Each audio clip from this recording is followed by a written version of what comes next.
আল্লাহ পাক আল্লাহ তাআলা কোন ব্যক্তিকে যখন আপনার হেদায়েত দিবেন কোন না কোন মাধ্যম আমার আল্লাহ পাক তাকে আপনার দিবেন। সালমান ফারসির অন্তর আল্লাহ পাক পরিবর্তন করেন। সালমান ফারসি মনে মনে চিন্তা করলেন, আমার বাপ দাদার ধর্ম আমি পালন করব না, আমি ধর্ম যাচাই করতে চাই, আমি শিক্ষা অর্জন করব, আমি ধর্মের ব্যাপারে জানবো, তারপর আমি ধর্মকে পালন করব। সালমান ফারসি আপনার বাড়ির বাইরে গেলেন, ময়দান ভ্রমণ করতে করতে সন্ধ্যা লেগে যায়। বাড়ি ফেরার পথে একটা গির্জাঘর দেখতে পেলেন। গির্জাঘর ঈসাই ধর্মের গির্জাঘর দেখে দাঁড়িয়ে যায়। গির্জাঘরের ইবাদত করা দেখলো। গির্জাঘরে দাঁড়িয়ে ঈসাই ধর্মের ব্যক্তিদেরকে বলল, ওই ঈসাই ধর্মের ব্যক্তিরা, তোমাদের ইবাদত করা দেখলাম, তোমাদের পণ্ডিত গুরু কোথায় পাওয়া যাবে? তোমাদের জ্ঞানী ব্যক্তিকে আমি কোথায় পাবো একটু জানিয়ে দাও, আমি তার সঙ্গে কথাবার্তা বলবো, আমি তার কাছে শিক্ষা নিব, আমি একটু যাচাই করে দেখব ঈসাই ধর্মের মধ্যে কি আছে। ওই সময়তে ঈসাই ধর্মের ব্যক্তিরা বলেছিল, ওগো সালমান ফারসি শুনুন শুনুন, আমাদের ধর্মের পণ্ডিতকে যদি জানতে চান, আমাদের ধর্মের গুরুকে যদি আপনি জানতে চান, তবে এখানে পাওয়া যাবে না। আমাদের ধর্মের গুরু পণ্ডিতকে যদি পেতে চান, তবে আপনাকে যেতে হবে মুলকে শাম। মুলকে শাম যদি যান তবে আপনি পণ্ডিত পাবেন, মুলকে শাম যদি যান আপনি তবে গুরু পাবেন। তার কাছ থেকে শিক্ষা বর্জন করবেন, তার কাছ থেকে আপনি ঈসাই ধর্মের ব্যাপার আপনি বুঝতে পারবেন। সালমান ফারসি বললেন, ও ঈসাই ধর্মের ব্যক্তিরা, আমি মুলকে শাম যেতে চাই, এখনো আপনার সময় রাত লেগে গেল। জমিদার বাবু বলল, ও বাড়ির দারোয়ান, যাও যাও, আমার বেটা সালমান ফারসি এখনো পর্যন্ত কেন বাড়ি আসে না? সালমান ফারসিকে আনতে হবে, সালমান ফারসিকে ডেকে আনো। বাড়ির দারোয়ান গেল, যাওয়ার পরে বলল, বেটা সালমান, তোমার আব্বা বাড়িতে ডেকেছেন, তোমাকে বাড়ি থেকে রওনা হতে হবে। ওই সময় সালমান ফারসি বলেছিলেন, আমি বাড়ি যাব না, আমি একটু ধর্ম যাচাই করতে চাই, আমি সঠিক ধর্ম পালন করব, আমি ইহুদি ধর্ম পালন করব না। আমার আল্লাহ পাক সালমান ফারসিকে হেদায়েত দান করবেন, তাই অন্তরকে আমার আল্লাহ পরিষ্কার করেছেন। জোরে বলো। সালমান ফারসি আপনার জমিদার বাবুর বাড়ির দরবারের সঙ্গে বাড়ি চললেন। যাওয়ার পর আব্বা জিজ্ঞেস করে, বাপ আপনার জমিদার বাবু বলল, ও বেটা সালমান, এখনো পর্যন্ত কোথায় ছিলে বলো?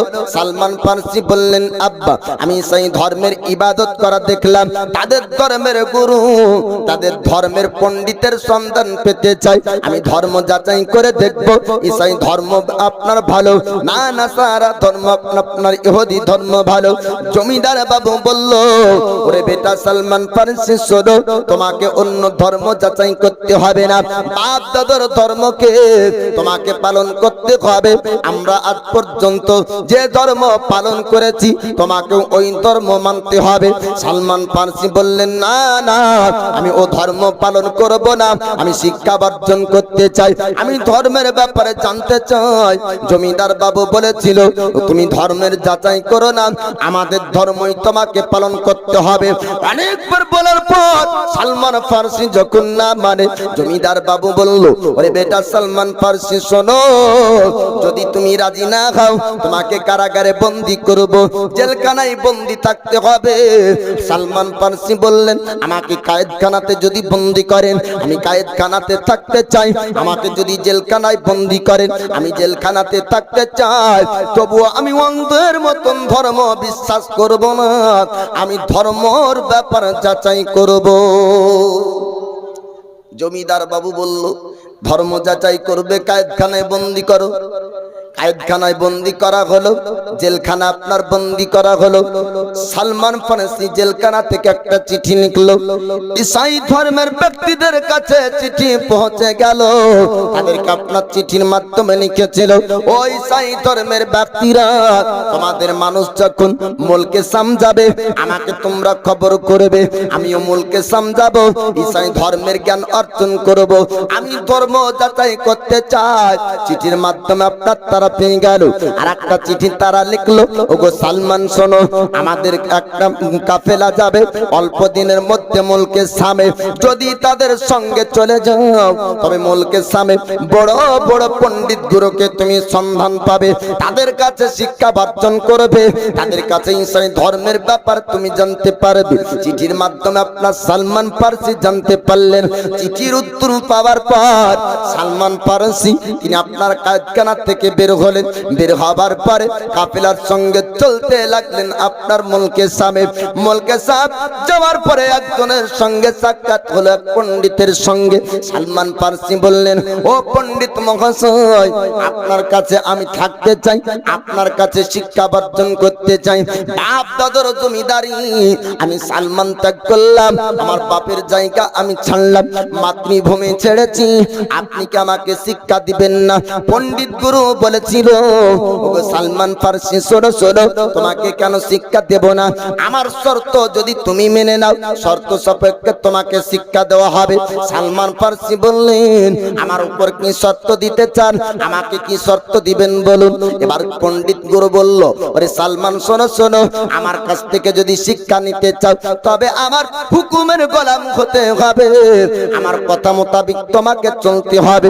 সালমান ফারসি বললেন, তাই হবে, আপনার কথা মোতাবিক চলবো। সালমান ফারসি ওই সময় আপনার গুরু পণ্ডিত ধরলেন, শিক্ষা অর্জন করতে লাগেন। এক নয় দুই নয় বাবা, 1 বছর যখন আপনার কেটে গেল, সালমান ফারসি লক্ষ্য করে দেখেন ইসলামী ধর্মের ব্যক্তিরা, ধনী ব্যক্তিরা যখন আপনার গরিবের জন্য পণ্ডিতের কাছে আপনার মাল নিয়ে আসে, আর পণ্ডিতকে বলে, ও পণ্ডিত মহাশয়, ও গুরু মহাশয়, শুনুন শুনুন, আমাদের মালগুলাকে আপনি গরিবের মধ্যে বিতরণ করবেন, জোরে বলো। সালমান ফারসি আপনার দেখার পরে গ্রামবাসীকে বলল, ও গ্রামবাসীরা, আপনারা গরিবদেরকে মাল দেন, আপনারা গরিবদেরকে দান করুন। কিন্তু না না, গরিবরা মাল পাই না, গরিবদের মধ্যে বিতরণ হয় না। গ্রামবাসীরা শোনার পর অবাক হয়ে গেল, আমরা তো পণ্ডিতকে বিশ্বাস করি, ধর্মের গুরুকে আমরা বিশ্বাস করি, ধর্মের গুরুর কাছ থেকে গরিবরা কেন মাল পাবে না? গ্রামবাসীরা আপনার ক্ষিপ্ত হয়ে গেল। গ্রামবাসীরা বলল, ও সালমান, আমাদের পণ্ডিতকে কি তুমি চোর বলো? সালমান ফারসি বললেন, হ্যাঁ হ্যাঁ, আপনাদের পণ্ডিত গুরু চোর, আপনাদের পণ্ডিত চুরি করেছে। গ্রামবাসীরা বলল, ওরে সালমান ফারসি, আজ পর্যন্ত আমাদের পণ্ডিতের ত্রুটি পাইনি, আজ পর্যন্ত আমাদের পণ্ডিত ভুল করেনি।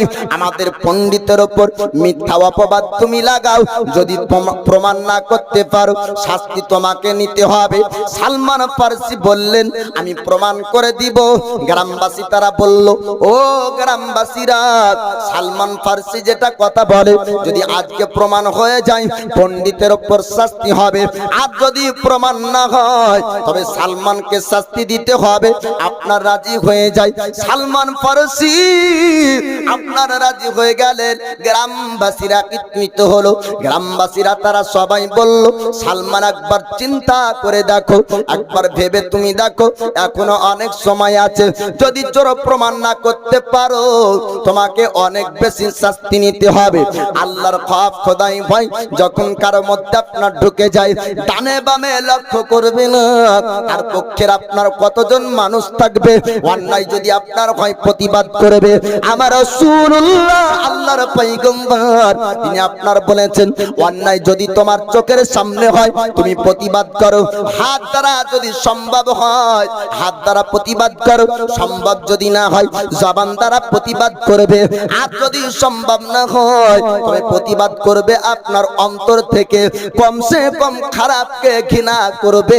এটাও অন্যায়ের প্রতিবাদ, জোরে বলো। আর আমাদের চাচারা কি করে, চায়ের দোকানে একজন আরেকজনের সমালোচনা করে তো ওকে হাঁ হু বলে আরো প্রাধান্য দেয়। বল, হেভি লাগছে শুনতে। আর এইভাবে যে কি আমার গল্প মনে হয় সবাই ভালোই বাসে। ওই একজন আর আজকে গেল্লা করবে তো কালকে আর একজন আর করবে। সালমান ফার্সি বললেন, ও গ্রামবাসীরা, আমি ভাবনা চিন্তা করে দেখলাম যেটা অন্যায় হবে, অন্যায়ের প্রতিবাদ করতে হবে। আপনি গ্রামবাসীকে ডাক দেন, আপনি পণ্ডিতকে ডাক দেন, আমি চোর প্রমাণ করে দিব। পণ্ডিত মহাশয় এবার পর গ্রামবাসীর সামনে হাজির হলো।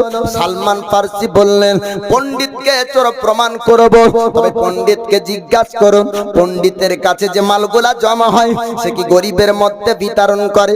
সালমান ফার্সির কথা শুনে গ্রামবাসীরা বলল, ওগো পণ্ডিত মহাশয়, ওগো ধর্মের গুরু, আপনাকে এত বড় দায়িত্ব দেওয়া হয়েছে, আপনাকে আমরা বিশ্বাস করি, ধর্মের জ্ঞানী ব্যক্তি আপনি, ধর্মের পণ্ডিত আপনি, আপনাকে আমরা গুরু বলে মানি, আপনাকে পণ্ডিত হিসাবে আমরা মানি। আপনি বলুন বলুন, গরিবের মধ্যে যেটা মাল আমরা বিতরণ করতে দিই ও মালগুলাকে আপনি বিতরণ করেন না। সালমান ফার্সি আপনার উপর একটি অপবাদ লাগিয়েছে, আপনি নাকি মালগুলা চুরি করে নেন। ওই সময় পণ্ডিত মিথ্যা কথা বলল। পণ্ডিত বলল, না না, আমি আজ পর্যন্ত মাল চুরি করিনি, আমি গরিবদের মধ্যে পরিপূর্ণভাবে বিতরণ করে দিই। গ্রামবাসীরা বলল, ওগো সালমান, তুমি যে বললে পণ্ডিত নাকি চুরি করে, আজ কি প্রমাণ করবে বলো? ওই সময় সালমান ফার্সি বললেন, ও গ্রামবাসীরা, পণ্ডিতকে আমি একটা কথা জিজ্ঞেস করব। আপনার সালমান ফার্সি বললেন, ওগো ধর্মের গুরু পণ্ডিত, আপনি বলুন বলুন, মাটির হাড়াগুলা যে আপনি ভরে রাখেন ও হাড়াগুলাকে আপনি বিতরণ করেছেন? সালমান ফার্সির কথা শুনে পণ্ডিতের অন্তরে ভয় হলো। সালমান ফার্সি বলল, ওগো গ্রামবাসীরা, এই পণ্ডিতের মাটির হাড়াগুলা আপনারা বের করে আনুন, সবার সামনে প্রমাণ হবে পণ্ডিত চোর কি চোর না। জোরে বলো। সালমান ফার্সি বলছেন, হাড়া বের হলেই আপনার বের হয়ে যাবে। সালমান ফার্সির কথা মোতাবিক এবার হাড় আপনার বের করা হলো, মাটির হাড় আপনার বাইরে আসলো। গ্রামবাসীরা তারা সবাই লক্ষ্য করে দেখলো, পণ্ডিতকে যে মালগুলা দিয়েছিলাম গরিবের মধ্যে বিতরণ করার জন্য, গরিবের মধ্যে বিতরণ হয়নি, মালগুলা সব ভরে রেখেছে। সালমান ফার্সি ওই সময় বললেন, ও গ্রামবাসীরা, তোমরা সচক্ষে দেখতে পেরে তোমাদের পণ্ডিত চোর, এবার তোমরা যেটা করবে করতে পারো। গ্রামবাসী তারা সবাই একত্রিত হলো, হবার পরে পণ্ডিতের উপর আপনার শাস্তি দিল। সালমান ফার্সি বললেন, পণ্ডিতকে তো চোর প্রমাণ করলাম, পণ্ডিত যদি চোর হয় তার কাছ থেকে পাওয়া শিক্ষা কখনো ভালো হবে না। পণ্ডিত যদি চোর হয় ধর্ম তো আপনার ভালো হবে না। পণ্ডিত আপনার পরিবর্তন করলেন। সালমান ফার্সি সঠিক ধর্মকে পাওয়ার জন্য বাপদাদার জমিদারি ত্যাগ করলেন, মাতৃভূমি আপনার ত্যাগ করলেন, মুলকে শামের জমিনে দ্বিতীয় পণ্ডিতের সন্ধান পায়, নাম তার আপনার আমরিয়া। বৃদ্ধ ব্যক্তির কাছে যাবার পরে সালমান ফার্সি বললেন, ও পণ্ডিত মহাশয়, আমি দীর্ঘদিন কাটিয়ে দিলাম এক পণ্ডিতের কাছে শিক্ষা করতে করতে, আমি সঠিক ধর্মের সন্ধান পাওয়ার জন্য আমি নিজের দেশকে ছেড়েছি, আমি সঠিক ধর্মের সন্ধান পেতে চাই। আমরিয়া পণ্ডিতের কাছে দীর্ঘদিন আপনার শিক্ষা বর্জন করে তিনি আপনার বলেছিলেন, ওগো সালমান ফার্সি, শোনো শোনো, একজনের সন্ধান আমি তোমাকে দিব, তার কথা তৌরাত ইনজিলের মধ্যে আল্লাহ পাক জানিয়েছেন। জোরে বলুন সুবহানাল্লাহ। আমাদের নবীর কথা আপনার ঈসা রুহুল্লাহ আপন কওমকে আপনার জানিয়েছেন, মুসা কালিমুল্লাহ তার কওমকে জানিয়েছেন, নূহ পয়গম্বর তার কওমকে আপনার জানিয়েছেন। 1,24,000 মতান্তরে 2,24,000 নবী ও পয়গম্বর পৃথিবীর জমিনে এসেছেন।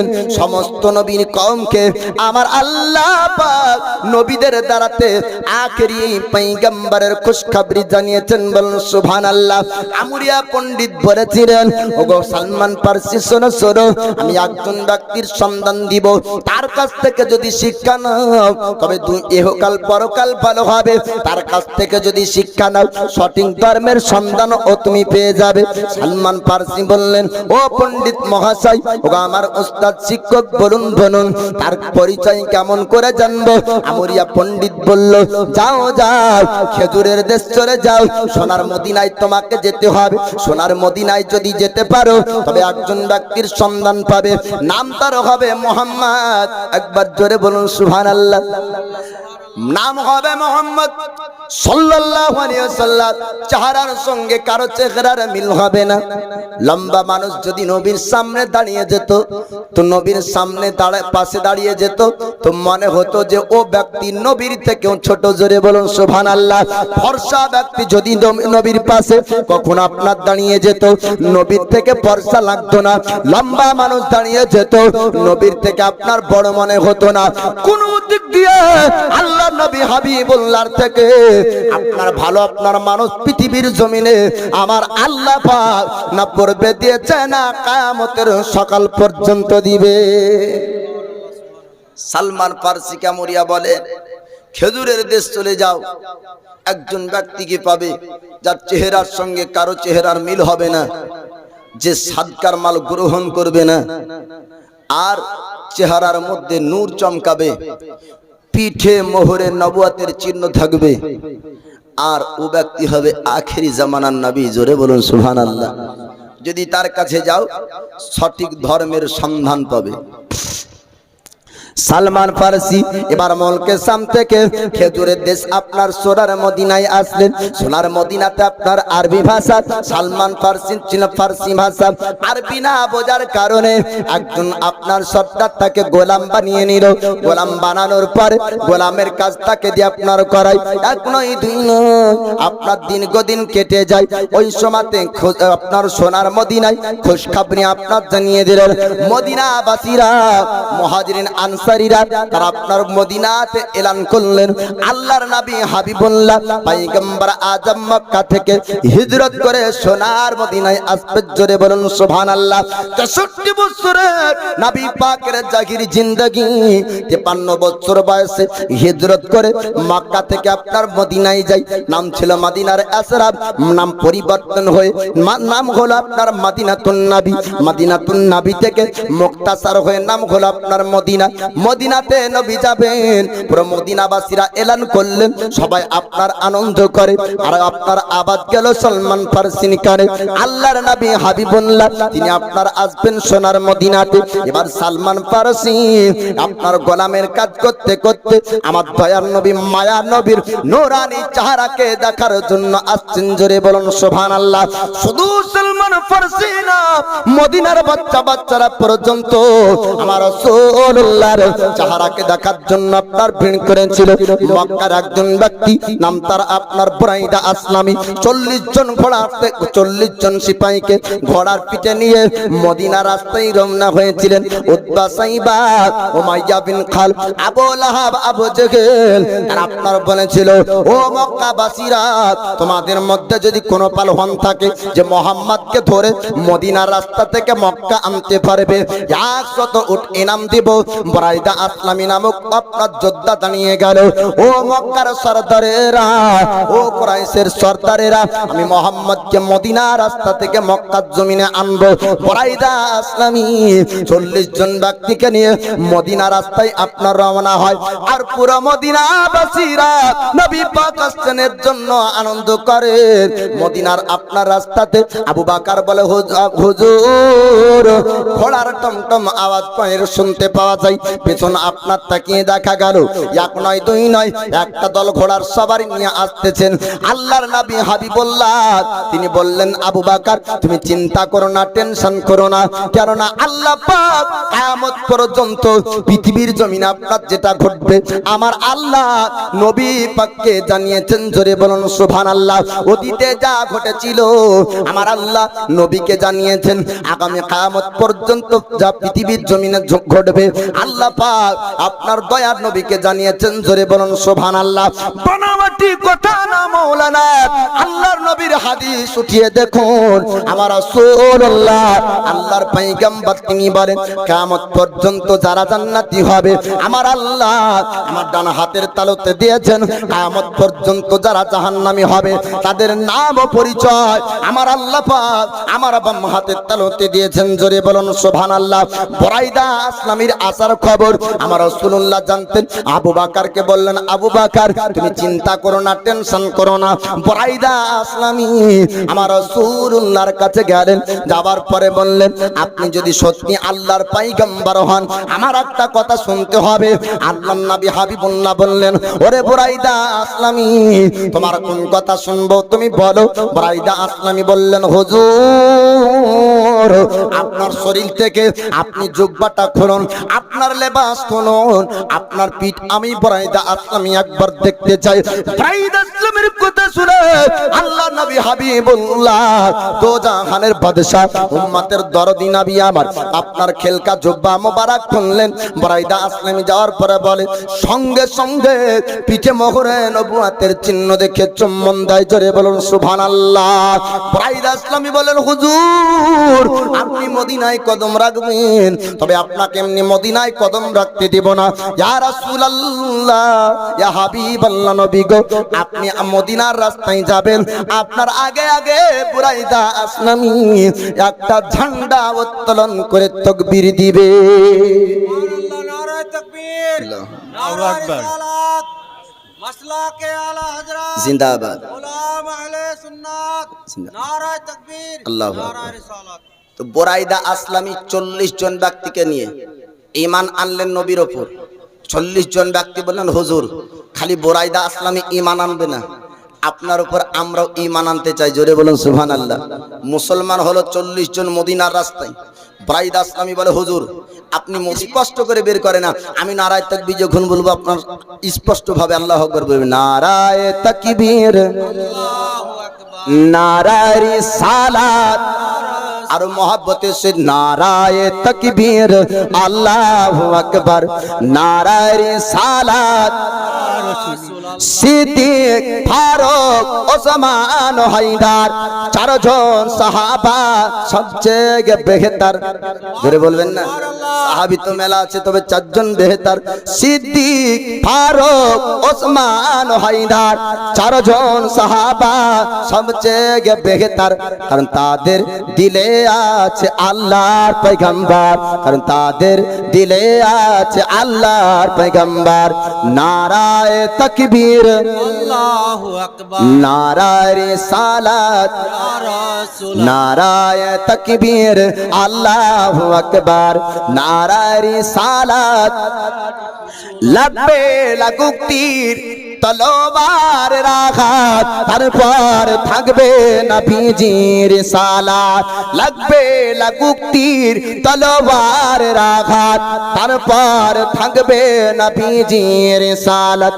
লড়বো মরবো বলবো পয়গম্বর, লড়বো মরবো বলবো পয়গম্বর। নারায়ে তাকবীর, আল্লাহু পিছন থেকে আওয়াজ আসছে না? নারায়ে তাকবীর, আল্লাহু আকবার, নারায়ে রিসালাত। ইয়া রাসূলুল্লাহ দেখা দাও ওগো ওগো নবীজি, তোমার দিদারের আশায় আমরা আছি।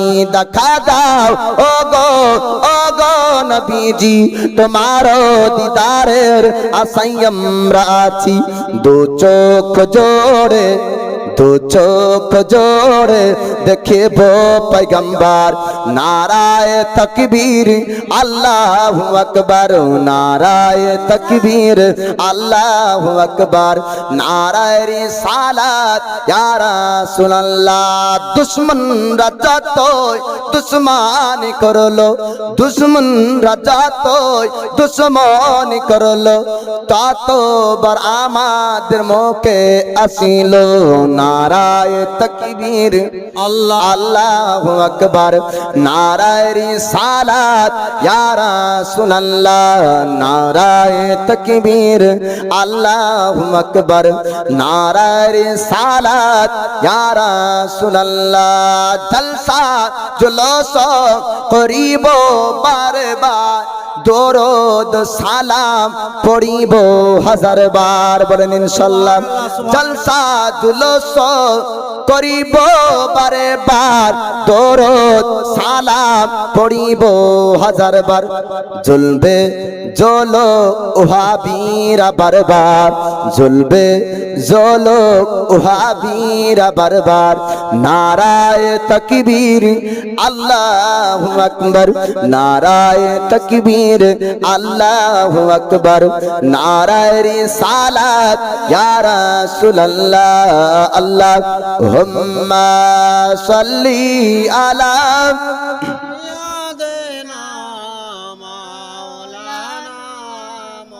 মুহাম্মাদ ওয়ালা আলি সাইয়্যিদিনা মাওলানা মুহাম্মাদ সাল্লি আলা মুহাম্মাদিন আলা মুহাম্মদ। हरदम ज़बा से निकालो पाक नबी मोहम्मद, हरदम ज़बा से निकालो शफीआना मोहम्मद। আল্লাহ নবী হাবিবুল্লাহ মদিনাতে আপনার যখন কদম রাখলেন, এবার আপনার সালমান ফারসি তিনি কানে আপনার খবর পেলেন আল্লাহর নবী মদিনাতে এসেছেন। এবার দয়ার নবীকে আপনার দেখতে আসবেন, আলামত তারা সে শুনেছিল, আপনার পণ্ডিত বলেছিল চেহারার মধ্যে কারো সঙ্গে মিল হবে না, আর সাদকার মাল গ্রহণ করবেন না, পিঠে থাকবে আপনার মোহরের নবুয়তের আপনার চিহ্ন পাওয়া যাবে। সালমান ফারসি আমার রাসূলুল্লাহর কাছে আসলেন, লক্ষ্য করে আড়াল থেকে দূর থেকে আপনার দেখেন সাদকার মাল যখন আসতো আমার নবী সাদকার মাল গ্রহণ করতেন না। জিন্দেগিতে কোনোদিন রাসূল সাদকার মাল আপনার গ্রহণ করেননি। এটা আপনার দেখার পর সালমান ফারসি বললেন ইনি হচ্ছেন সেই পয়গম্বর। মহান আল্লাহর একটি রহমত অপর পাল্লাই তো জীবনের সব গুনার পাল্লা কমে যাবে, আল্লাহর একটি রহমতের পাল্লা ভারী হয়ে যাবে। অতএব এই রহমতের জায়গা থেকে বাইরে থাকবেন না। এ যুবক ভাই, অনেক গান শুনেছেন, অনেক জায়গায় সময় নষ্ট করেছেন, আসেন এই সামনের দিকে একটু আসেন, সওয়াব পাবেন, নেকি পাবেন। 10 মিনিট 15 মিনিট আধা ঘন্টা 1 ঘন্টা যতটুক আপনার মন চাইবে অতটুক আপনি বসবেন, তবে দাঁড়িয়ে থাকছেন যতটুক সময়, বসে অতটুক সময় শুনেন, নেকি পাবেন। আল্লাহ পাক আমাদেরকে বোঝার তৌফিক দান করুক। সালমান ফারসি লক্ষ্য করে দেখেন পণ্ডিত গুরু আমরিয়াব যা বলেছিল তার সঙ্গে মিল হয় কিনা। যদি মিল হয় তবে বিশ্বাস হবে, যদি মিল না পাই তবে বিশ্বাস করবে না, এমন ধারণা। তখনও মুসলমান হয়নি, তখনও ঈমান আনেনি। সালমান ফারসি লক্ষ্য করে আপনার দেখলেন আল্লাহর নবী হাবিবুল্লাহ তিনি সাদকার মাল গ্রহণ করতেন না। আমরিয়া পণ্ডিতের কথা মিলে গেল যে ওই ব্যক্তি সাদকার মাল গ্রহণ করবে না। লক্ষ্য করে দেখতে লাগলেন সালমান ফারসি কারো চেহারার সঙ্গে মিল হয় কিনা। যাকেই দেখে আল্লাহর নবীর চেহারার সঙ্গে কারো চেহারার আপনার মিল হয় না, বলুন সুবহানাল্লাহ। সালমান ফারসি এরকম করে আপনার দেখতে থাকলেন। এবার কাছাকাছি আপনার যাই, পিঠে মোহরের নবুয়তের চিহ্ন পর্যন্ত দেখতে হবে। সালমান ফারসি আসার পরে বললেন হুজুর আমার একটা কথা আপনাকে রাখতে হবে। আল্লাহর নবী বললেন সালমান তুমি আমাকে কি বলতে চাও বলো। সালমান ফারসি বলে হুজুর আপনার জুব্বা মোবারক, আপনার খেলকা মোবারকটা খুলতে হবে, আপনার পিঠকে আমি একবার দেখতে চাই। আল্লাহর নবী হাবিবুল্লাহ তিনি আপনার জুব্বা মোবারক খুললেন। সালমান ফারসি পিঠে মোহরের নবুয়তের চিহ্ন দেখে সঙ্গে সঙ্গে চুম্বন দেয়। সাহাবীরা বললেন হুজুর এই ব্যক্তি আবার কোন ব্যক্তি? আল্লাহর নবী বললেন ও আমার সাহাবীরা একে তোমরা চিনতে পারবে না, আমি নবী এর ব্যাপারে আমি জানি। বাড়ি তারা পারসে, নাম তার সালমান ফারসি, সে জমিদারি ত্যাগ করে এসেছে। সালমান ফারসি বললেন হুজুর আমার বাপ দাদার জমিদারি ত্যাগ করলাম, আমি রাজপ্রাসাদকে ছেড়েছি আমি ধর্মকে যাচাই করার জন্য, আমি সঠিক ধর্মের সন্ধান পাওয়ার জন্য, আমি সঠিক ধর্ম পালন করব শিক্ষা বর্জন করে, আমি ধর্মের ব্যাপারে শিক্ষা বর্জন করতে চাই। অনেক ধর্ম যাচাই করলাম, তবে কোন ধর্মকে আমি শ্রেষ্ঠ ধর্ম হিসাবে পাইনি। অবশেষে বুঝলাম ইসলাম ধর্ম হলো শ্রেষ্ঠ ধর্ম। জোরে বলুন সুবহানাল্লাহ।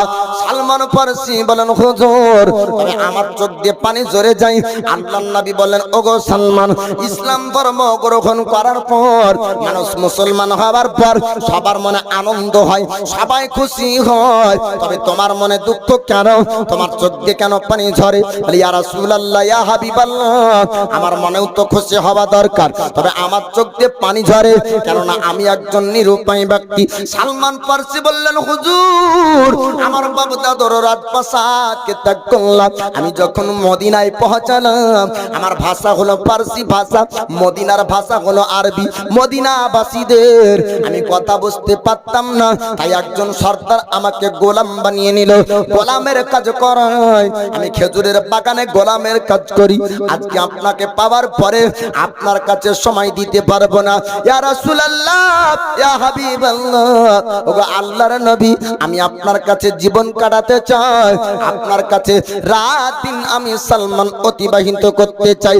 আল্লাহর নবী হাবিবুল্লাহ তিনি আপনার বললেন, সালমান, জিজ্ঞেস করো তোমার মানিককে, তোমার সর্দারকে বলো তোমাকে আজাদ করার জন্য বিনিময়ে সে কত টাকা পেতে চায়, কি পেতে চায়, এটা তুমি তাকে জিজ্ঞেস করবে।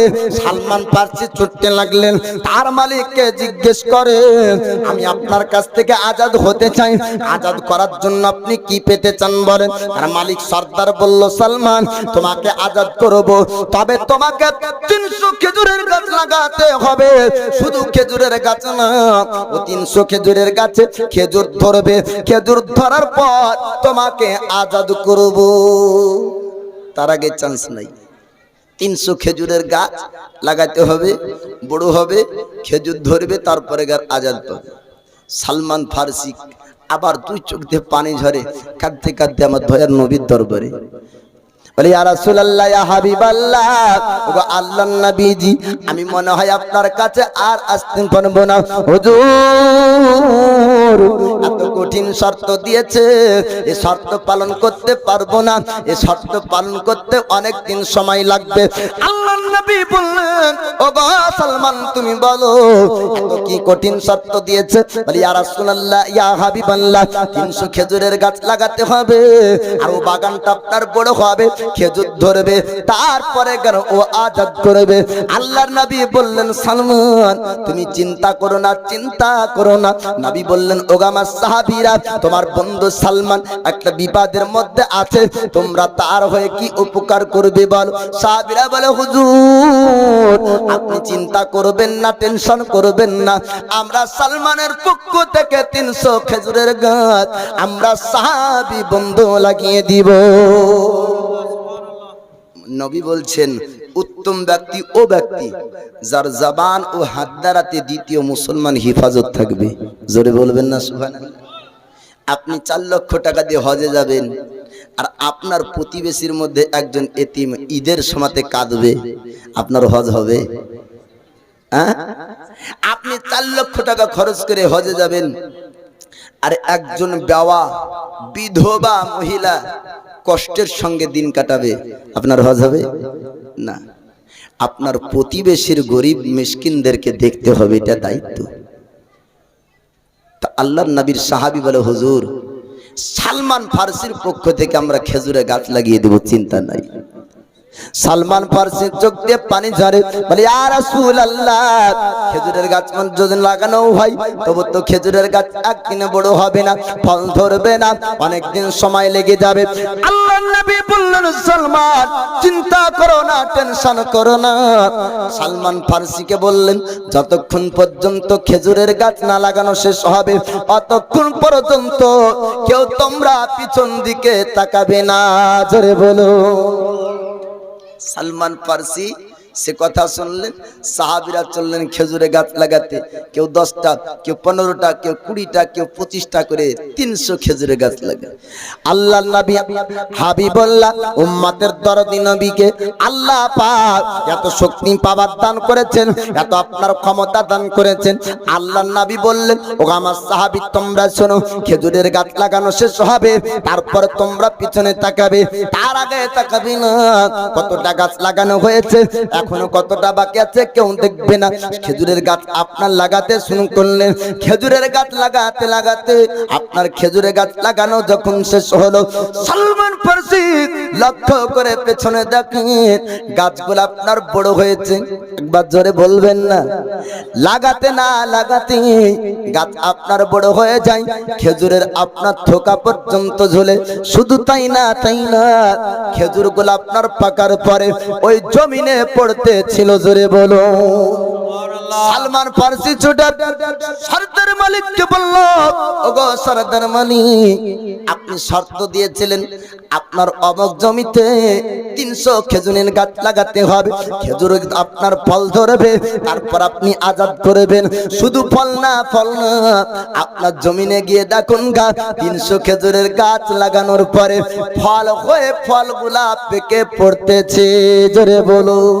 সরদার চিন্তা করলো, সালমান বলো বলো কি করে সম্ভব হয়? আজ পর্যন্ত মদিনার কোন বাগানে এমন ঘটনা ঘটেনি, আজ পর্যন্ত মক্কায় ঘটেনি, আজ পর্যন্ত কোনোদিন শুনতেও পাইনি। এক মুহূর্তে একদিনে খেজুরের গাছ বড় হয়, আবার ফল হওয়ার পর ফল পেকে যায়। ওগো সালমান, তোমাকে বলতে হবে। সালমান ফারসি বললেন, আমার ক্ষমতাই না, আমার ক্ষমতাই না। একজন পয়গম্বর আল্লাহর হাবিব তিনি বলেছেন খেজুরের গাছ আপনার বড় হয়ে খেজুর ধরবে। নবীর কথা অনুযায়ী খেজুরের গাছ বড় হয়ে খেজুর পাকে। জোরে বলো। সালমান ফারসি আপনার ও খেজুরের 300 খেজুরের গাছ লাগালেন। খেজুরের গাছ বড় হলো, খেজুর ধরলো, খেজুর পাকার পরে খেজুর ও জমিনে পড়তে ছিল। বলুন সুবহানাল্লাহ। যারা গেটে আছেন একটু সামনের দিকে চলে আসেন, একটু সামনে জায়গা আছে, আসেন। এত আপনারা আসেন না হলে আমি একটু পর আপনাদের কাছে যাব। সুবহানাল্লাহ। একটু ভাই আসেন, আর একটু সামনে ফাঁকার দিকে চলে আসেন। ফুল বাগানে এগুলো সব ফুল বসে আছে, নবীর আশিক ফুল। জোরে বলেন সুবহানাল্লাহ। ফুল বাগানে ফুল ফুটেছে, কে কদক ভি আয় ছোটে। জোরে বলেন সুবহানাল্লাহ। এলাকাবাসীরা নবীর আপনার ফুলের বাগান মাদ্রাসা বানিয়েছেন, আর সেই বাগানের ফুল ফুটেছে। আজ দেখতে পাবেন বাপ, আজ পাগড়ি পাবেন না, রাস্তার মধ্যে হবে না। সুবহানাল্লাহ। এই দেখেন দুটো হাফেজ, দুটো কারি, তাই না? ফুল বাগানে ফুল ফুটেছে, কে কদক ভি আয় ছোটে, কে কদক ভি আয় ছোটে। ফুল বাগানে ফুল ফুটেছে, কে কদক ভি আয় ছোটে। আর ছোটি বড় মাদ্রাসাতে আজ আল্লাহ রহমত ঝরতেছে। সুবহানাল্লাহ। এটা ছুটিপুর মাদ্রাসা না? জি, ছুটিপুর মাদ্রাসায় আল্লাহর রহমত আজ ঝরছে।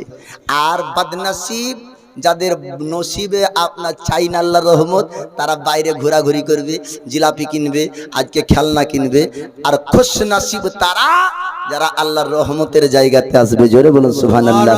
আর ছুটিপুর গ্রামেতে আজ আল্লাহ রহমত ঝরতেছে। ফুল বাগানে ফুল ফুটেছে, কে কদক ভি আয় ছোটে, কে কদক ভি আয় ছোটে। আরব দেশে কুরাইশ বংশে নূর নবী জির জন্ম হয়, নূর নবীজির জন্ম হয়। আরব দেশে কুরাইশ বংশে নূর নবী জির জন্ম হয়। হয়, নূর নবীজির জন্ম হয়। আর খবর পেয়ে দয়ে হালিমা, খবর পেয়ে দয়ে হালিমা ছুটে নবীর ঘরে যায়। ফুল বাগানে ফুল ফুটেছে, কে কে দেখবি আয় ছুটে, কে কে দেখবি আয় ছুটে। ছুটি পড়ো এলাকাবাসীরা, আজ নবীর মাহফিল সাজিয়েছে, নবীর মাহফিল সাজিয়েছে। আর যারা যারা আছে বসে, আর যারা যারা আছে বসে, সবাই নবীজির দেওয়ানা। জোরে বলবেন না সুবহানাল্লাহ। সুবহানাল্লাহ। না আপনারা নবীর দেওয়ানা না? হয়তো ভুল দাবি করলাম যে কি না নবীর দেওয়ানা বসে আছে। আপনারা তো সবাই নবীর দিওয়ানা। হাতে উঠিয়ে বলেন তো ইয়া রাসূলুল্লাহ। দয়ারা নবীর একটি মাঝে যা, অধম ঐশ্বরে যা বলে যায়। সুবহানাল্লাহ। দয়ারা নবীর একটি মাঝে যা, আমি অধম আজ বলে যায়।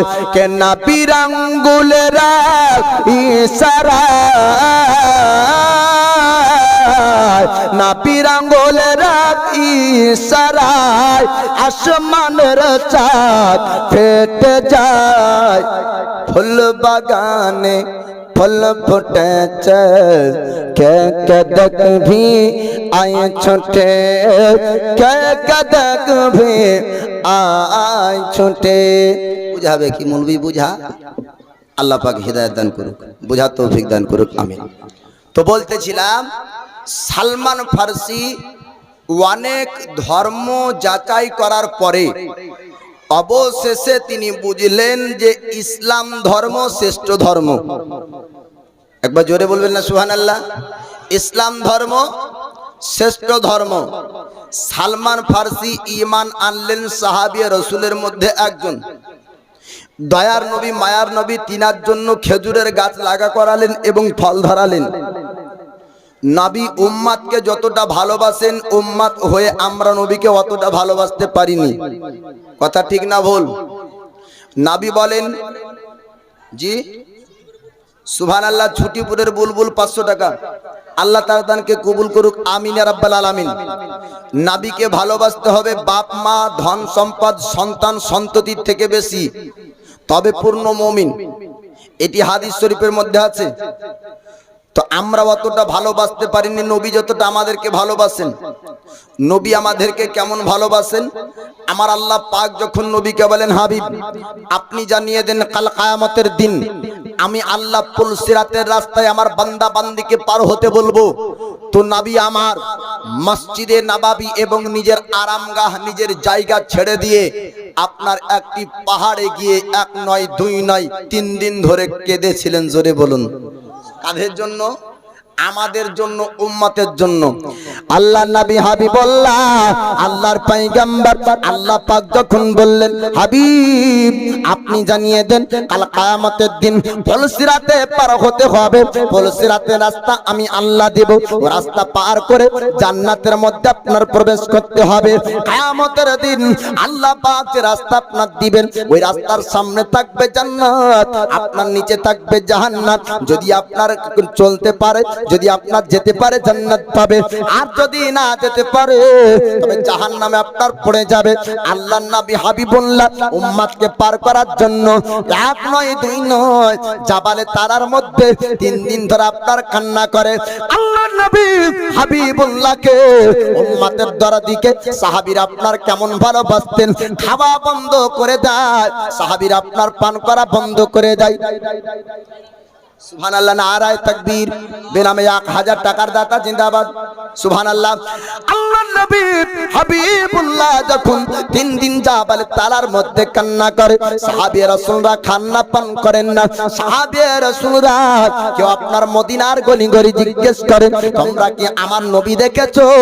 কেউ আপনার মক্কায় চলে যায়, কাবার কাছে যায়, আমার রাসূলুল্লাহকে দেখব বলে কাবাকে আপনার দেখার পরে কাবার দিকে চতুর্দিকে চতুর্দিকে মানুষ আপনার হাজার হাজার, তাদের মধ্যে আপনার লক্ষ্য করে দেখে সাহাবীরা আপনার নবীকে দেখতে পান না, মুলকে সামো চলে যায়। সাহাবীরা দিকে দিকে আমার রাসূলুল্লাহকে দেখতে চান, নূরানি চেহারাকে দেখতে দেখতে ও চেহারাকে না পাওয়ার জন্য খাওয়া পান করা পর্যন্ত আপনার বন্ধ করে দেয়, দুর্বল হয়ে পড়ে যায়। সাহাবীরা আস্তে আস্তে দুর্বল হয়ে যায়। একজন সাহাবীর কথা বলবো, নাম তার আবু হুরাইরা। আবু হুরাইরা সাহাবী, তিনি আপনার চলতে লাগলেন একটা খোলা ময়দানে, জাবালে তালা পাহাড়ের কাছে। একজন রাখাল বকরি চড়াচ্ছিল, একজন রাখাল আপনার ছাগল চড়াই। রাখালকে ডাক দিয়ে বলল, রাখাল রে, তুই কি আমার নবী দেখেছিস? রাখাল বলেছিল, আবু হুরাইরা, কাকে তুমি নবী বলো জানি না, কাকে তুমি নবী বলো জানি না, তবে একজন ব্যক্তি, এক নয় দুই নয়, আজ প্রায় 3 দিন ধরে জাবালে তারা পাহাড়ের গর্তের মধ্যে কান্না করে। আর কান্নার আওয়াজ যখন আমার কান পর্যন্ত আসলো, আমি মনে মনে চিন্তা করলাম, অনেক দুঃখ কষ্ট তার মনে, অনেক ব্যথা নিয়ে সে কান্না করে। এমনি কান্না না, মানুষ যখন অতিরিক্ত দুঃখ কষ্টের মধ্যে থাকে তখন এমন কান্নার আওয়াজ ভেসে আসে। রাখালের কথা শুনে আবু হুরাইরা বলল, ও রাখাল বল বল, ও ব্যক্তিকে কোন গর্তে পাওয়া যাবে? রাখাল বলল, আবু হুরাইরা, সামনে যদি চলে যাও তবে ওই জায়গাতে একটা গর্ত আছে, ও গর্ত থেকে কান্নার আওয়াজটা ভেসে আসে। শুধু আমার কানে না, আমার কানে না, কান্নার আওয়াজটা যখন আসে আমার ছাগল বকরি পর্যন্ত চড়াই বন্ধ করে দেয়। ও তরুণ তরুণীরা, ও যুবক যুবতীরা, ও মুসলমান ভাইয়েরা শুনুন, আল্লাহর নবীকে এত ভালোবাসতেন সাহাবী আপনার রাসূলরা। আবু হুরাইরা শোনার পরে আমার রাসূলুল্লাহর কাছে গেলেন, যাবার পরে বলে, হুজুর, আপনি পাহাড় থেকে বের হয়ে আসুন, আপনার সাহাবীরা বাঁচবে না, আপনার সাহাবীদেরকে বাঁচানো সম্ভব হবে না। ইয়া রাসূলুল্লাহ, ইয়া হাবিবাল্লাহ, নবী গো, আপনার জন্য খাওয়া বন্ধ করেছে, আপনার জন্য পান করা বন্ধ করেছে। ইয়া রাসূলুল্লাহ, তারা সবাই আপনার চেহারা দেখতে চায়। বলে, হুজুর, আপনার সাহাবীরা দুর্বল, সাহাবীরা খায় না, সাহাবীরা পান করে না। বলে, ইয়া রাসূলুল্লাহ, আপনার চেহারা দেখতে চাই। আল্লাহর নবী বললেন, আবু হুরাইরা, আমি গর্ত থেকে বের হব না আমার আল্লাহ যতক্ষণ পর্যন্ত আমার উম্মতকে আমার হাওয়ালে না করবে। আল্লাহর নবী হাবিবুল্লাহ কান্না করে। আবু হুরাইরার কথা আপনার শুনলেন না। আবু হুরাইরা তিনি চিন্তা করে দেখলেন এমন ভাবে নবী বের হবেন না, ছুটতে লাগলেন সাহাবীদের কাছে। ও আমার সাথীরা, ও সঙ্গের সাথীরা, ও আমার বন্ধুরা, সাহাবীদেরকে ডাক দিলেন, আবু হুরাইরা, তোমরা কি কেউ নবী দেখতে চাও? তোমরা কি নবী দেখবে? সাহাবীরা সবাই পাগল হয়ে আপনার ছুটতে লাগলো। আবু হুরাইরা, কোথায় নবী পাবো? নবীকে দেখার জন্য বেকারাত, নবীকে দেখার জন্য আমরা খাওয়া দাওয়া পান করা বন্ধ করেছি। আবু হুরাইরা তিনি বললেন, জাবালে তালার গর্তের মধ্যে আমার রাসূল আমাদের জন্য কান্না করে, উম্মাত উম্মাত করে আমার নবী কান্না করে, এমন কান্না করে যে আওয়াজ ভেসে আসলে জঙ্গলে পশুরা পর্যন্ত চড়াই বন্ধ করে দেয়। সাহাবীরা ছুটতে লাগলেন মরুভূমির বাড়িতে। ভাই আপনার খালি পায়ে ছুটতে শুরু করলেন। যে মরুভূমির বাড়িতে উটের সবারি ছাড়া চলা আপনার সম্ভব হয় না, সাহাবীরা আপনার চলতে শুরু করলেন। পায়ে কারো আপনার ফুসকা পড়ে যায়, রক্ত প্রবাহিত হয়। পাহাড়ের উঁচুতে আপনার চড়তে চড়তে চললেন। আমার রাসূলুল্লাহ নূরানি চেহারাকে দেখবো বলে জোরে বলো। আল্লাহ নবী হাবিবুল্লাহ আল্লাহর কাছে আপনার দোয়া করেন, মাবুদ আমার উম্মতকে আমার হাওয়ালে করে দাও। আমি নবী আল কিয়ামতের দিন নিজ হাতে ফুলসিরাত পার করাতে চাই। আমার আল্লাহর কাছে আমার নবী চাইছেন। আবার আপনার সাহাবী রাসূলুল্লাহ বলে, হুজুর আপনি বের হয়ে আসুন, আপনার জন্য আপনার সাহাবীরা মারা যাবে। নবী বললেন, ও আমার সাহাবী তোমরা দাঁড়িয়ে যাও, আমি খালি তোমাদের জন্য না, কিয়ামত পর্যন্ত যত আমার উম্মত উম্মতি আসবে আমি সবার জন্য নবী আল্লাহর কাছে দোয়া চাই। ফুলসিরাতের জন্য আমার নবী আল্লাহর কাছে যান, আল্লাহ ও পুল সিরাত আমার উম্মত পার হতে পারবে না, আমি নবী আমার উম্মতকে পুল সিরাত পার করাবো। আল্লাহ পাক আল্লাহ তাআলার কাছে দোয়া করেন। সাহাবীরা বলে হুজুর আপনি বের হয়ে আসেন। সাহাবীর কথা শুনলেন না, সাহাবীরা আপনার মাশওয়ারা করলেন, সাহাবীরা আলোচনা করলেন আমার নবীকে যদি বের করতে হয় জান্নাত রমণী ফাতিমা তাকে ডাক দিতে হবে। ফাতিমার কথাই নবী বের হবেন। কেন না নবীজি ফাতিমাকে অত্যন্ত আপনার বেশি ভালোবাসতেন। ও ফাতিমা জাহরার কাছে যখন আমার রাসূল যেতেন জান্নাতি খুশবু ফাতিমার কাছ থেকে পেতেন। সাহাবীরা জিজ্ঞাসা করতেন হুজুর আপনি রোকায়ার কাছে যান, আপনি এমন করেন না, কুলসামের কাছে যান, আপনি এমন করেন না, জৈনাবার কাছে যান, আপনি এমন করেন না, ফাতিমার কাছে যান, তখন আপনি এমন কেন করেন? আমার নবী বলেছিলেন সাহাবী তোমরা শোনো, আমার বেটি ফাতিমার কাছে যখন আমি নবী আসি জান্নাতি খুশবু পাই। ও ফাতিমাকে ডাকা হলো। ফাতিমা জাহরা বলেন আব্বাজান আপনি যদি না বের হন আপনার সাহাবীরা বাঁচবে না, আপনি যদি না বের হন আপনার সাহাবীরা খাবার খাবে না, আপনার সাহাবীরা পান করবে না। ওই সময়তে আল্লাহর নবী বললেন ওগো আমার বেটি ফাতেমা শোনো শোনো, আমার উম্মতের জন্য আমি নবী কাঁদি, আমার উম্মতকে পুল সিরাত পান করাবো। আমার আল্লাহ ওই সময় আপনার জিবরিল আমিনকে পাঠিয়ে দেয়, যাও যাও আমার মালায়েকা জিবরিল খুশখবরি জানিয়ে দাও, আমার বন্ধুকে জানিয়ে দাও আমি কাল কিয়ামতের দিন আমার হাবিবকে আমি আল্লাহ ও পুল সিরাতের অধিকার দিব, তার উম্মত উম্মতিকে তিনি নিজ হাতে পুল সিরাত পার করাবে। জোরে বলবেন না? অসংখ্য গুণাবলী আল্লাহ পাক আমার নবীকে দান করেছেন। কাল কিয়ামতের দিন আমার রাসূল আমার হাবিব তিনি আপনার শাফাআত করে জান্নাত নিয়ে যাবে। নামাজ পড়ার পর নামাজের মধ্যে যদি ভুল হয় আপনার কবুল হতে পারে না হতে পারে, নামাজ আপনার জান্নাত নিয়ে যাবে না, রোজা আপনার জান্নাত নিয়ে যাবে না, হজ জান্নাত নিয়ে যাবে না, তবে নামাজ রোজা যদি না করেন জাহান্নাম যাবেন। বলে বেরমান কেমন কথা? বলে নামাজ হলো আল্লাহর হুকুম, রোজা আল্লাহর হুকুম, আল্লাহর হুকুম মানবেন না তো আল্লাহর জান্নাত নসিব হবে নাকি? নামাজ জান্নাতের জন্য না, নামাজ আল্লাহর হুকুম পালনের জন্য। জোরে বলবেন না সুবহানাল্লাহ? নামাজ হলো আল্লাহর হুকুম পালন করা। নবীর শাফাআত যদি নসিব হয়ে যায় তো ও জান্নাতি। জি দয়ার নবী বলেন আনা আনাসিন আন্না নবিয়্য সাল্লাল্লাহু তাআলা আলাইহি ওয়াসাল্লাম ক্বাল ক্বালা শাফাআতি লি আহলিল কাবাইর মিন উম্মতি। নবী বলেন যে আমার শাফাআতের বা দাওলাতে আমার গুনাহে কাবীরাকারী উম্মতিরা পর্যন্ত জান্নাতি হবে। আজান দিবে? হ্যাঁ আজান দিয়ে দেন। তো যাই হোক দু একটা কথা বলি, দয়ার নবী মায়ার নবী কাল কিয়ামতের দিন সুপারিশ করে শাফাআত করে উম্মতদেরকে জান্নাত নিয়ে যাবে। জোরে বলুন সুবহানাল্লাহ। আল্লাহ পাকের কাছে নবী আমার সাজদায় চলে যাওয়ার পরে বলবেন আয় আল্লাহ আমার উম্মত উম্মতিরা গুনহেগাররা আপনার জাহান্নামে থাকবে, আমি নবী জান্নাত যাব না। আল্লাহ বলবেন হাবিব আপনি কি চান বলুন। আমার নবী বলবেন আল্লাহ আমার উম্মত উম্মতিকে জান্নাত নিয়ে যেতে চাই, শাফাআত করুন, আপনার শাফাআতকে আমি আল্লাহ কবুল করব। জান্নাতের মালিক আমার আল্লাহ, কিন্তু জান্নাতীদেরকে জান্নাত দিবে নবীর সুপারিশ ওসিলায়। জোরে বলুন সুবহানাল্লাহ। নবী শাফাআত করবেন, আল্লাহ পাক শাফাআতকে কবুল করে আপনার জান্নাত দান করবেন। আদম নবী, নূহ নবী, ইব্রাহিম নবী, মুসা নবী, ঈসা নবী সব নবী বলবেন ইযহাবু ইলা গায়রি, অন্যের কাছে তালাশ করো, অবশেষে আমার নবীর কাছে জগৎবাসী তারা সবাই যাবে, আমরা খালি না। অন্য নবীগণ বলবে হে আখেরি নবী আল্লাহর হাবিব আপনার উম্মতকে তো শাফাআত করে জান্নাত নিয়ে যাবেন, আমাদের উম্মতকেও আপনি সুপারিশ করে জান্নাত নিয়ে যান। জোরে বলুন সুবহানাল্লাহ। ও নবীর ইশক ও মহব্বত প্রেম ভালোবাসা অন্তরে রাখবো। আর মাদ্রাসার তালবে ইলম এরা হলো আপনার মেহমানে রাসূল, এই মেহমানে রাসূলদেরকে ভালোবাসবেন, মাদ্রাসার দিকে লক্ষ্য রাখবেন। আল্লাহ পাক আল্লাহ তাআলা আমাদের সকলের ঈমান ও আমালকে হেফাজত করুক, আমিন রাব্বাল আলামিন। আসসালামু আলাইকুম ওয়া রাহমাতুল্লাহি ওয়া বারাকাতুহু।